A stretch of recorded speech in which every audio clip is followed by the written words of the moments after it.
You were not meant to be a slave to the grind. You were not meant to trade your life force for money. You can escape gravity. You can unlock your life. You got this. Let's go. Hello and welcome to Unlock Your Life. I'm your host, Jennings Smith. Appreciate you joining me today. It's a beautiful day, grateful to be alive, and we have an awesome show today because this is something that I have personally struggled with quite a bit, wrestling back and forth, and I think that a lot of people struggle with this concept. Money is power. Money is evil. You should only want as much money as you need to pay your bills. When is enough enough? When are you going to stop? Why are you so driven by money? What about your spiritual life? What about your life purpose? Why are you so focused and consumed with something as irrelevant as money? You're selfish. You're greedy. You're trying to just amass all these things to yourself. Money is the root of all evil. We've all heard these things. And I want to talk about this because I was reading a book by Garrett Gunderson called Killing Sacred Cows. I recommend it if you haven't read it. And he talks a lot about this. And he makes the point, and I'm going to make the point because I agree with him here, that money is just a representation of value. Imagine when you go to the grocery store and you buy a shopping cart full of groceries and you get the receipt, right? You get the receipt and you see, oh, okay, this is what I bought. This is a receipt for all the goods that I wanted, right? The cereal, the milk, the bread, whatever. And imagine being so focused on collecting these receipts from grocery stores. It seems kind of silly. It seems kind of foolish that you would be focusing on wanting to get these receipts. You want the food, right? You want to feed your family. You want the benefit that the receipt shows that you got. It shows that you got the food. And when we focus on money as the be all end all thing, right? And we give money power, right? We assign power to money. We're looking at it all wrong because money is just a means of exchange. It's a representation of value, but it's not intrinsically valuable, right? We know this. It's made of paper. I mean, it's not any more valuable than any other type of paper, other than we all kind of agree as a society that it's worth something and we can exchange it for something. So we know that money was created to smooth out the bartering system, right? I've got eggs. You've got milk. I want milk. You want eggs. We trade. We benefit each other. But what if you don't want eggs and all I have is eggs, right? I have to find somebody that has milk that will trade me. And so we invented currency so that we could all universally agree that this paper green rectangle or whatever has intrinsic value, but it really doesn't. It's not intrinsically valuable. It doesn't have to control our lives. And when we assign power to money, we allow it to, because prosperity, joy, it is attained with fulfilling our purpose. It is attained with, using and investing our human life capital and creating value in the lives of others through service or creation of something that other people need. And the money is just a receipt of that. So if you're getting money, it's a receipt of you providing service or value to somebody else. So I'm going to break this down in a very simple fashion. My first job, I was working in construction and I was digging footings, which are ditches in the ground to lay a foundation. And it was very backbreaking work and I was getting $10 an hour. So at the end of every week, I got $400 or $500, depending on how many hours I worked. But the service was I was digging these ditches. At the end of the week, there was a ditch dug, there was rebar laid in it, and we poured concrete and eventually we made a house. And so I was providing service and the money was just a receipt of, hey, you provided human capital, right? You provided service. You did something that somebody else thought was worthy of payment. And when we understand that all that money is just a representation of value creation, and if we want more of it, which I believe that we should, then we have to create more value. I hear this, just work, be happy, I want to just have enough to pay my bills. Because let's go into like, why do you need a lot of money? Why do you want a lot of money? Why should you get a lot of money? Is that morally wrong? Is that morally hazardous to want a lot of money? Is that something that you as a listener struggle with? I know that I struggled with it. And until I kind of understood this concept fully, it haunted me a little bit, because it's just like, I want to live an average life. I want to provide for my family. I want them to have everything they need. I want to be wealthy, but I don't want to be too wealthy, because then I'm going to turn evil, right? I'm going to turn into like one of these Epstein characters, and I'm going to like be just an elite evil scumbag that's oppressing the poor and taking advantage of people. And it's going to twist my thinking somehow. This money is going to corrupt me, right? And so let me trace that back to, if you have the opinion of, I just want to work and I want to be happy with what I have. I want to have just enough to pay my bills. I want to have a little extra in the bank, but I'm not trying to live anything extraordinary. What you're saying when you say that to yourself, and when I was saying that to myself, is I have no intent of helping others. I have no intent of helping anyone else other than myself and maybe my immediate family, my children, my spouse, and a few people if I have a couple dollars left over.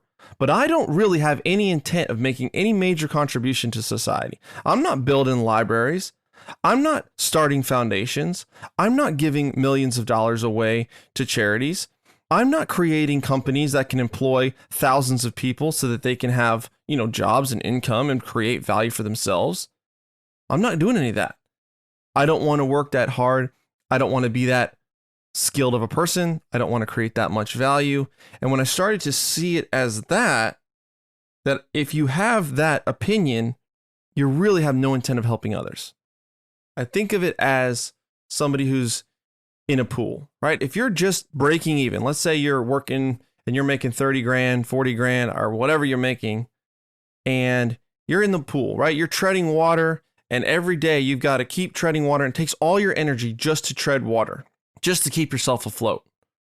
You're going to get pretty tired. And after a time, if there's somebody else in the pool and they're over there drowning, right? What can you do? Because you know that if you swim over there and try to help them, they're just going to pull you under. You really can't help them other than your pity, right? You can look at them, you can feel bad, but you can't do anything because you don't have a life jacket. You don't have a life ring. You definitely don't have a lifeboat, and you don't have a big boat where you could go over there, pull them out, put them on the boat, and save their life.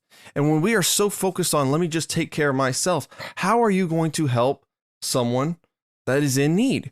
You're the drowning person in the pool yourself. You're minutes away from not having enough resources to survive yourself. How can you help anybody else? And how is that not a selfish viewpoint? And I'm not blaming you, and I'm not blaming myself because I felt this way, because it's an ingrained thought. I don't know where it comes from necessarily. This money is evil, money is power, but it isn't true. So I want to think about my sister, okay? This is someone who didn't have a whole lot of income coming in, didn't have a whole lot of resources at the time, and needed to get some help. She needed some help. And I was doing all right in real estate. And so what I started to do was I started to give her a little piece of the pie of every deal I was closing, give her a little bit of equity down the road. Maybe it would help her out. And I was talking to my mentor about this. And he said, Jennings, you need to teach. You need to teach her how to fish, right? Don't give a man a fish. I mean, give a man a fish if he's starving to death, but teach them to fish if you really want to help them, right? Because throwing money at a problem, it is solving it in the short term, but at the same time, it is not creating the solution.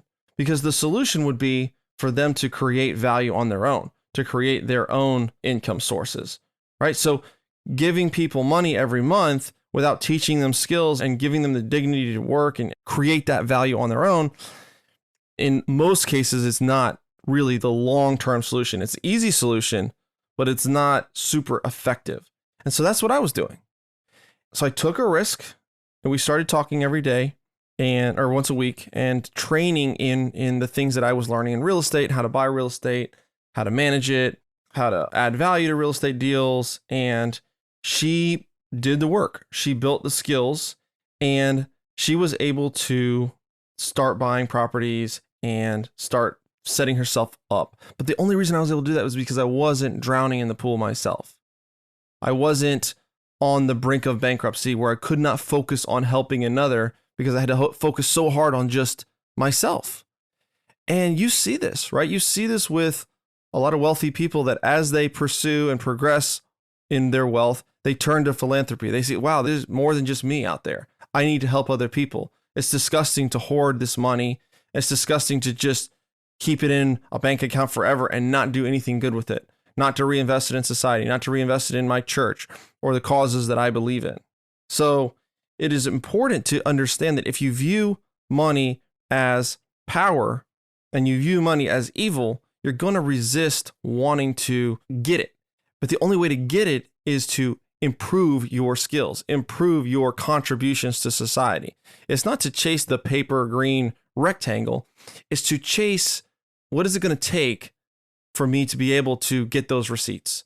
What type of value am I going to have to bring to society to be able to do that, to accomplish the dreams and goals that I want to accomplish as far as income, right? And when you start to view it as that way, like, wow, I'm going to have to become better. Then you realize, okay, so the pursuit of success, the pursuit of wealth, the pursuit of money is not necessarily an evil thing, because what I'm actually doing is I'm pursuing my potential. I'm unlocking my potential. I am becoming who I want to be, and the money's just showing up as a byproduct of that. Okay? So if you have a very, very simple, low skill set, most younger people don't make a lot of money because they don't have a lot of skill sets. They don't have a lot of value to the marketplace that they're bringing. They have the ability to do something, and it's a good place to start. But I'll tell you, I'm a lot more valuable now that I'm 39 years old than I was when I'm 20. I bring a lot more to the marketplace. I solve much more difficult problems than I used to solve. Next myth, it takes money to make money. It takes money to make money. Posted the other day on TikTok, actually, about buying an apartment complex. And a lot of the comments were, well, yeah, but you had millions of dollars to buy this. You had to have a $500,000 down payment. And that's true. We did have to have a $500,000 down payment to buy this $2 million property. However, it wasn't my money because I didn't have the money. I didn't have $500,000 3 years ago to buy this property. I didn't have the ability to even qualify for the loan. But I knew that my human life value, my ideas, and if I pursued service to others, that I could make this thing happen. So what I did was I put together a plan, right? I grouped people together. I said, hey, you give me 100,000, you give me 100,000, you give me 100,000. We're going to group that money together. We're going to buy this. I'm going to do the work. We're going to renovate all these units. We're going to turn it over. We're going to refinance it. We're going to get you your money back. You're going to get a return while your money's in the deal. You're going to get equity forever in the deal. I found a guy to help me sponsor the loan, get the loan. He got a piece of the deal. And so did I own 100% of that apartment complex? No, but I got a deal done and I moved my goals forward and I made money because it was a receipt of providing value, providing service to others. So what was the service that I provided? What was the value that I created? Well, there's a lot of people with money in their bank accounts that's making no returns. And they need to make a return on their money. They need to make a return on their capital. They want it to be put to work because they earned that money and they want it to keep working for them. And so I put that money to work, making them 10% return every year while it was in the deal. And after 2 years, we refinanced and returned the money. That's one way I did it, on top of the equity that they got. I also created service and value to the community that's living there, right? And this is a little weird. You're like, well, wait a minute, you're a landlord. These people are paying you rent. That's kind of a raw deal for them. Maybe, maybe not, because when we bought this property, it was extremely run down. There was a really rough tenant base. It wasn't super safe to live there. There was high vacancy. It wasn't full. Nothing was being fixed. Nothing was being managed right. Overgrown, dirty, kind of crummy place. And so what we did was we went in, put in new floors, granite countertops, new cabinets. We pressure washed everything. We cut the grass. We got the people out that were causing problems, police there, arrests, fights, etc. We made the place a safe place for families to live in a much more positive environment and atmosphere. And that created value for the people that wanted to live there. I know that because they're giving me their money every month. If they didn't like it there, they would move somewhere else. They would live somewhere else. They would buy their own home. They would do whatever they're doing. They have a reason why they're renting at this point in time. Maybe they can't buy a house yet, or maybe they don't want to buy a house. They don't want to maintain a house. For $800 all in, they can live there, including all utilities. It's a pretty solid deal for them. But the point is, it takes money to make money. No, it takes human life capital, human life value, human life ideas, service to others to make money. And anybody can start to create value. If all you've got is a shirt on your back, you can start to create value. You can use your talents in the service to others. You can partner with others and solve problems. Maybe they have the keys that you need, right? Because money it is a necessary tool in this world to make capital. It makes it a lot easier. You got to have the down payment. You got to be able to get the loan if you want to do it that way. You can do seller financing too, but there's a million ways to skin a cat with real estate. But using the talents in service, you can increase your knowledge, right? Let me understand underwriting. Let me understand how to ascertain if a deal is a good deal or not. Let me build my network. Let me make myself and my connections more valuable. Now I'm connected with a bunch of brokers. Now I'm connected with a bunch of investors. Now I can raise money. I've built pitch decks. I can help get loans across the table. I know what I'm doing because I've increased my knowledge. I've invested in myself and I've pushed my human capital forward. And because I've done that, I'm now getting more compensation from it. So human life value is the cause. Currency, money, income is the lag. It's the effect. So you chase the money, you're chasing the effect. That's like saying, I want to be jacked, but I don't want to go to the gym, right? I want to be in shape, but I want to eat cheeseburgers every day. The cause is hit the gym. The cause is eat the salad, eat the grilled chicken. That's the cause. The effect will show up. You don't pursue the body, right? Yeah, you want the body and the body will show up, but that's not what you're pursuing. So the pursuit of money without putting in the work is hollow. And you see it in the lottery winners, right? These people that suddenly have millions of dollars dumped into their lives they don't have the skills to manage that. They don't have the life lessons. They don't have the ability to handle that. And I don't know what the statistic is. I think it's like 70 or 80% of them are broke within a couple of years. Like it's just gone because they did not have the ability and the human capital created to handle that value, right? The receipts showed up without putting in the work. It doesn't work well. So I want to talk about breaking that programming. So ask yourself, if you're thinking, man, deep down, I really do have some issues with money. I really do have some things that I'm afraid to say how much money I want to make. I'm afraid to say my goals out loud. I'm afraid to talk about the type of income I want to have, the trips I want to go on with my family, the things I want to do, the charities I want to give to, the amount of money I want to make every month. I'm ashamed of that. I'm afraid of that. Well, if that's you, and that was me for a long, long time, think about breaking that programming, because if you become better, you will make more. If you become better, you will make more. It's a cause and effect, right? If you get in shape, you will make more money. If you stop drinking, you will make more money. If you stop smoking, you will make more money. If you stop smoking weed, you will make more money. If you stop doing drugs, if you're doing drugs, you're going to make more money. So these are like basic improvements that you can do that you're going to make more money. If you start waking up earlier, you will make more money. If you start reading books, you will make more money. If you start investing in your education and skills, you will make more money.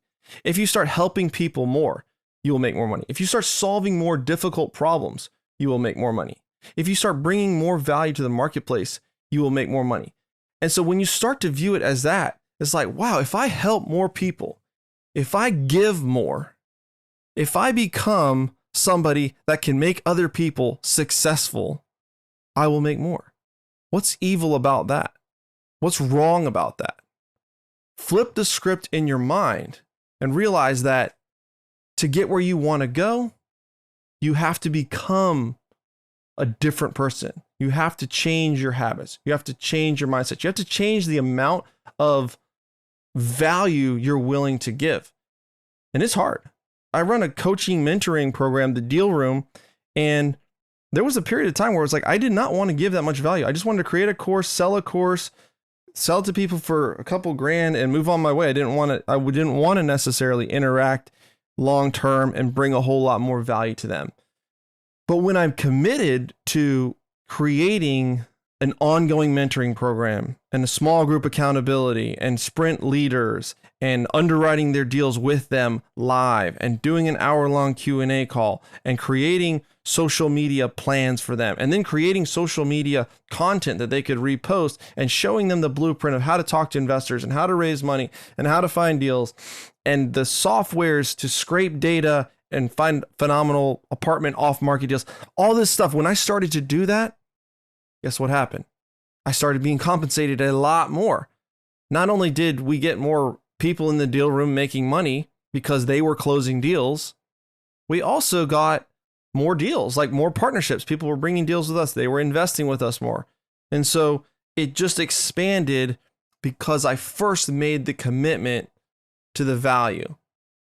And so if you have the opinion of, man, I wish I could get more money. I deserve more money. If they paid me more, then I would work harder. I would bring more value. I would contribute more. You got it twisted. You got it flipped.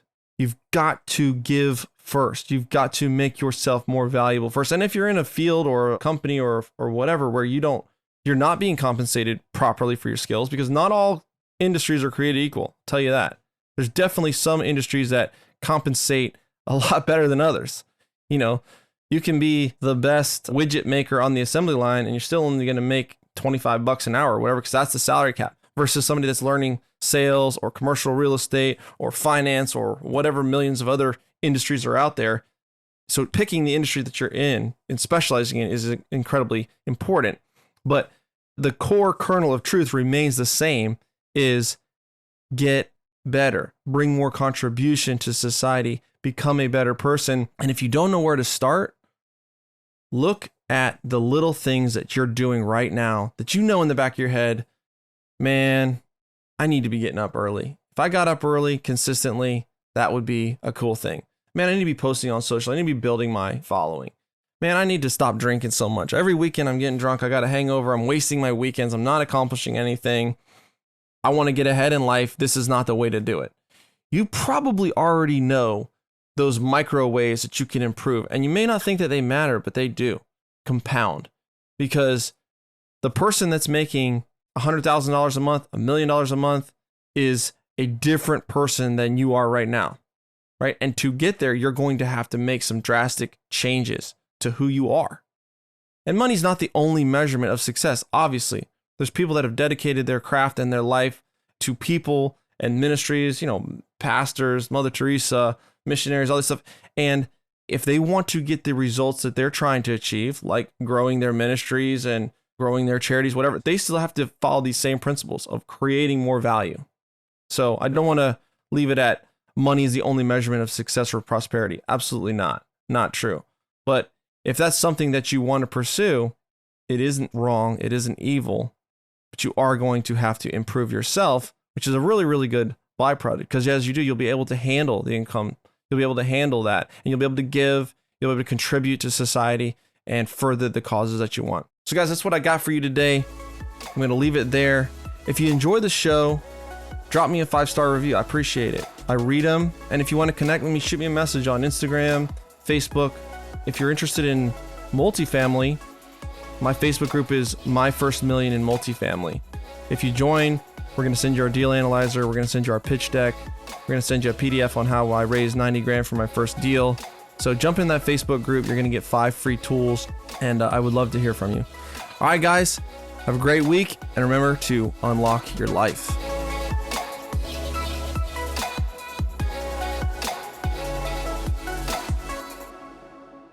This is thepodcastfactory.com.